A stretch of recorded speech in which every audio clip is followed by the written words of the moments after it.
திருச்சி கல்லணை ரோட்டில் ஸ்ரீரங்கம் காவல் நிலையத்திலிருந்து நீதிமன்றம் சென்று கொண்டிருந்த செல்வராணி என்ற பெண் காவலர் சீருடையுடன் ஹெல்மெட் அணியாமல் செல்போனில் பேசியபடி வாகனத்தை ஓட்டிச் சென்ற வீடியோ வெளியானது. இதையடுத்து பொதுமக்களுக்கு ஒரு நீதி, காவல்துறைக்கு ஒரு நீதியா என அப்பெண் காவலருக்கு போக்குவரத்து போலீசார் 2000 ரூபாய் அபராதம் விதித்தனர். போக்குவரத்து காவல்துறை அவர்களுக்கு வணக்கம். பாருங்க, பைக்ல எப்படி போயிட்டு இருக்காங்கன்னு பாருங்க மேடம். செல்போன் பேசிட்டே போறாங்க, ஹெல்மெட்டும் போடல, வண்டியில் ஐஎன்டி போர்டும் இல்லை. அப்போது நான் போய் பக்கத்தில் கேட்டேன், மேடம் ஹெல்மெட் போடலையான்னு. ஆமாம் போடல அப்படின்னாங்க. வண்டியில் ஐஎன்டி போர்டும் இல்லை, அந்த போலீஸுங்கிற சிம்பிளும் நீங்கள் எடுக்கலை அப்படின்னு சொன்னேன். ஆமாம் இது எல்லாம் எடுக்கலை, என்ன பண்ணணும்னு நினைக்கிறீங்க அப்படின்னாங்க. என்ன பண்ணுவீங்கன்னு கேட்டாங்க. என்ன பண்ணுறதுன்னு எனக்கு தெரியல, அதான் அந்த வீடியோ எடுத்து பிடிச்சி போட்டிருக்கேன்.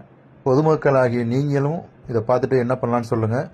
காவல்துறை அதிகாரிகள் அவங்க பார்த்தாலும் இந்த வீடியோவை பார்த்துட்டு என்ன செய்யலாம் அப்படின்னு நீங்களே ஒரு முடிவு பண்ணி எனக்கு கமெண்ட்ஸில் போடுங்க. எனக்கு என்ன பண்ணுறதுன்னு தெரில. என்னை கேட்டாங்க, என்ன பண்ணணும், என்ன பண்ணுவீங்கன்னு கேட்டாங்க. அதனால தான் நான் அந்த வீடியோ எடுத்து அப்லோட் பண்ணியிருக்கேன். முடிஞ்ச வரைக்கும் ஷேர் பண்ணுங்கள்.